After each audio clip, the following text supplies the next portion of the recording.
Hello everyone, સ્વાગત છે તમારું અર્ચનાની વાનગીમાં। તો આજે હું અહીંયા અમૂલ કરતાં પણ એકદમ સોફ્ટ બનતું સસ્તું પડતું પનીર બનાવીશ। અને પનીરમાં હું અહીંયા બે પ્રકારના પનીર બનાવવાની છું, જે રેગ્યુલર આપણે વાપરતા હોઈએ છીએ એ, અને એક મસાલા પનીર પણ હું સાથે બનાવવાની છું। મસાલા પનીર તમે ક્યારેય નહીં બનાવ્યું હોય તો જો તમને મારી આ રેસીપી પસંદ આવે તો સ્કીપ કર્યા વગર એન્ડ સુધી જોતા રહેજો, અને હજુ સુધી મારી ચેનલને સબસ્ક્રાઈબ ન કરી હોય તો પ્લીઝ ફ્રેન્ડ સબસ્ક્રાઈબ કરી દેજો। તો પનીર બનાવવા માટે મેં અહીંયા અમૂલ ગોલ્ડ દૂધ લઈ લીધું છે, અને મેં અહીંયા 2 લીટર દૂધ લીધું છે। તમે કોઈ પણ દૂધ લો, પરંતુ ફૂલ ફેટવાળું દૂધ આપણે લેવાનું છે।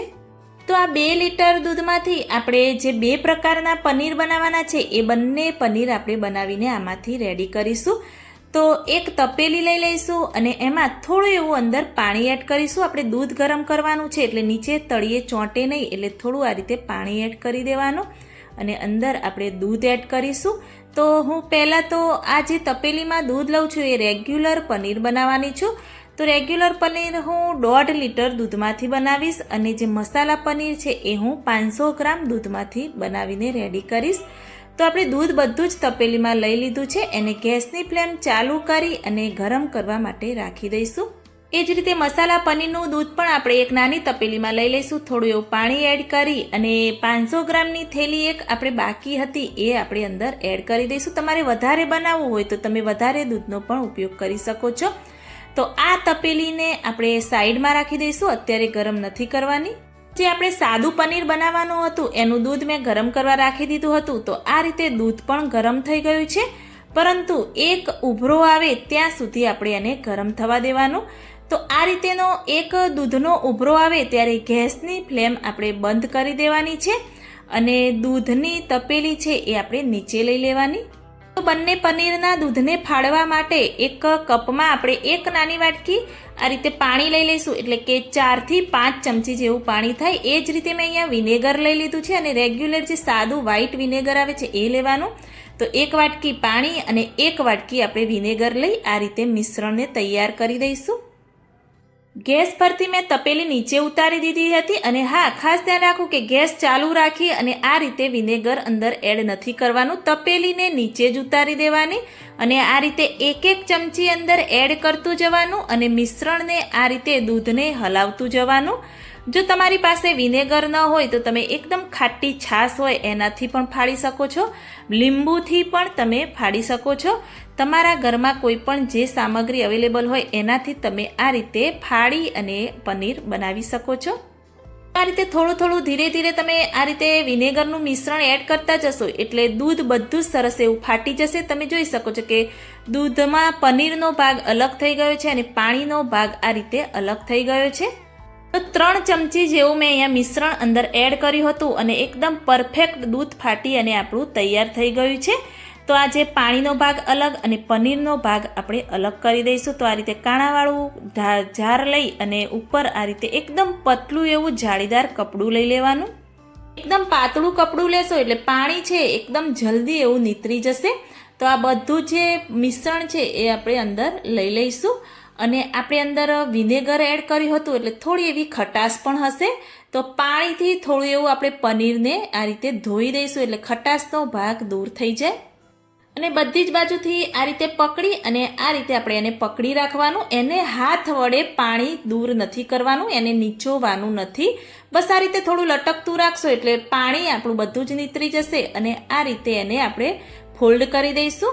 તમારે જે રીતે શેપ આપવો હોય એ રીતે તમે ચોરસ, ગોળ કે એ રીતે શેપ આપી શકો છો। તો આ રીતે હું રાઉન્ડ શેપ જેવો આવશે એ રીતે શેપ આપી દઈશ, અને ઉપર આ રીતે પ્લેટ રાખી અને ઉપરથી વજન રાખી દઈશું। આ રીતે ઉપર વજન રાખશો એટલે પાણી બધું જ નીતરી જશે, પરંતુ હા, ખાસ ધ્યાન રાખવું કે એને અડધો કલાકથી પોણો કલાક જ આપણે રહેવા દેવાનું છે। બધું જ પાણી ન નીતરી જાય એનું ખાસ ધ્યાન રાખવાનું, નહીં તો પનીર છે એકદમ કોરું બની જશે। તો આ રીતે જે મસાલા પનીર બનાવવાનું છે એનું પણ મેં દૂધ ગરમ કરવા રાખી દીધું છે। આ રીતે ઉભરો આવે એટલે ગેસની ફ્લેમ આપણે બંધ કરી એ તપેલીને પણ નીચે ઉતારી દઈશું, અને હવે એમાં મસાલા કરીશું। 1 ટેબલસ્પૂન જીરું એડ કરી દઈશું, 1 ટેબલસ્પૂન ચીલી ફ્લેક્સ એડ કરી દઈશું, 1/2 ટેબલસ્પૂન સંચળ પાવડર એડ કરીશું, અને થોડી એવી કોથમીર અંદર એડ કરી દઈશું। બસ આટલા જ મસાલા આપણે અંદર એડ કરવાના છે અને મસાલા બધા જ દૂધમાં સરસ એવા આપણે પહેલાં તો મિક્સ કરી દઈશું. મસાલા મિક્સ થઈ જાય એટલે આપણે જે વિનેગર મિશ્રણ રાખ્યું હતું એ અંદર થોડું થોડું એડ કરતા રહેવાનું. જ્યાં સુધી દૂધ ફાટે નહીં ત્યાં સુધી થોડું થોડું અંદર એડ કરતા રહીશું એટલે સરસ એવું દૂધ ફાટી જશે. મેં આ જ રીતે અલગ રીત સાથે બીજું પનીરની રેસીપી પણ બનાવેલી છે, એ પણ તમને મારી ચેનલમાં જોવા મળી રહેશે. તો તમે જોઈ શકો છો કે સરસ એવું દૂધ ફાટી ગયું છે, પનીરનો ભાગ અલગ થઈ ગયો છે. તો આ રીતે આમાં પણ આપણે પાણીનો ભાગ અલગ અને પનીરનો ભાગ અલગ કરી દઈશું. તો એ જ રીતે આ રીતે કાણાવાળું આપણે બાઉલ લઈ એના સફેદ એવું કપડું એકદમ પતલું એવું રાખી દેવાનું અને એમાં બધું જ મિશ્રણ આપણે લઈ લઈશું. તો અત્યારે બહારથી આપણે પનીર લાવતા હોઈએ છીએ તો ઘણો એવો ભેળસેળ આવતો હોય છે. તો એના કરતાં જો તમે આ રીતે ઘરે બનાવશો તો થોડું એવું સસ્તું પણ પડશે, ચોખ્ખું પણ તમને ખાવા માટે મળશે અને અમૂલ જેવું સોફ્ટ બની અને તૈયાર થાય છે. તો આ રીતે થોડું એવું પાણી નીતરી જાય એટલે આપણે આ રીતે સેટ કરીશું. તો મેં અહીંયા મસાલા પનીર બનાવવા માટે 500 ગ્રામ દૂધનો જ ઉપયોગ કર્યો છે. એટલે જે આ પનીર છે થોડું એવું પતલું લેયર બનીને તૈયાર થશે. તમારે જે રીતે જાડું કે પતલું બનાવવું હોય એ રીતે તમારે સેટ કરવાનું. તો આના ઉપર પણ આપણે થોડું એવું વજન રાખી અને રાખી દઈશું. તો આને પણ આપણે અડધો કલાકથી પોણો કલાક માટે રહેવા દઈશું. અને આ પનીરમાંથી તમે પનીર પકોડા, કોઈ સબ્જીમાં કે કોઈ ચાટમાં પણ આ મસાલા પનીર ઉપયોગ કરી શકો છો. એ જ રીતે જે પનીર બનાવતી વખતે પાણીનો ભાગ અલગ થયો હતો એ પાણી છે, આ પાણીને ફેંકવાનું નથી. તમે લોટ બાંધવા કે કોઈ પણ દાળ શાકમાં પણ તમે વાપરી શકો છો અને ફ્રીજમાં રાખી અને અઠવાડિયા માટે રાખી શકો છો, જરાય પણ બગડતું નથી. તો પનીર સેટ કરવા માટે રાખેલું તો પોણો કલાક જેવો સમય મને લાગ્યો. તો આપણે હવે ચેક કરીશું કે આપણું પનીર સરસ એવું સેટ થયું છે કે નહીં. તો સરસ એવું એકદમ સફેદ અને એકદમ પરફેક્ટ આપણું પનીર સેટ થઈ ગયું છે. અને મેં અહીંયા રાઉન્ડ શેપ આપ્યો હતો, તમે કોઈ પણ શેપ આપી શકો છો. તો એકદમ સોફ્ટ પણ બન્યું છે અને સરસ એવું સેટ પણ થયું છે. તો આ પનીરનું આપણે વજન કરીશું કે આપણું પનીર કેટલું બન્યું છે. તો આ રીતે હું વજન કરીને તમને બતાવું તો 237 ગ્રામ આપણું પનીર બન્યું છે. એટલે કે 250 ગ્રામ જેવું આપણું પનીર આમાંથી બની અને તૈયાર થાય છે. એ જ રીતે હું તમને કટ કરીને બતાવું કે આપણું પનીર એકદમ પરફેક્ટ એવું બનીને તૈયાર થયું છે. એકદમ કોરું કોરું પણ નથી બન્યું અને છૂટું છૂટું પણ નથી બન્યું. તો આ રીતેનું એકદમ સોફ્ટ અમૂલ જેવું અને ઘરનું ચોખ્ખું, ઘરનું સસ્તું પડતું આપણે પનીર બનાવી અને આ રેડી કરી દીધું છે. તો એના આ રીતે મોટા મોટા આપણે પીસીસ કરી અને પહેલાં તો રેડી કરી દઈશું. તો તમે જોઈ શકો છો કે સરસ એવું પરફેક્ટ. તો તમે પણ આ રીતે ઘરે એકવાર બનાવજો, ખૂબ જ સરસ એવું બનીને તૈયાર થાય છે.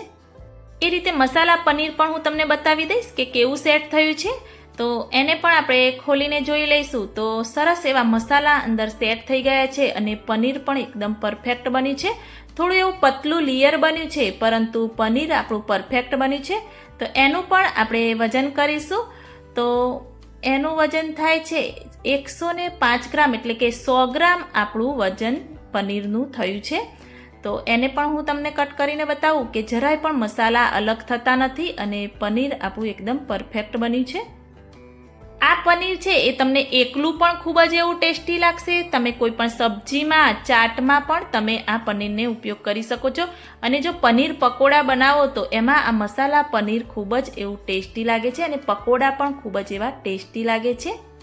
જો તમે બહારથી પનીર લાવતા હોવ તો એકવાર બહારથી લાવવાનું બંધ કરી દેજો અને મારી આ રીત ફોલો કરી અને જો તમે પનીર બનાવશો તો 100% ગેરંટી આપું છું કે એકદમ પરફેક્ટ અમૂલ જેવું જ બની અને સોફ્ટ બની અને તૈયાર થશે.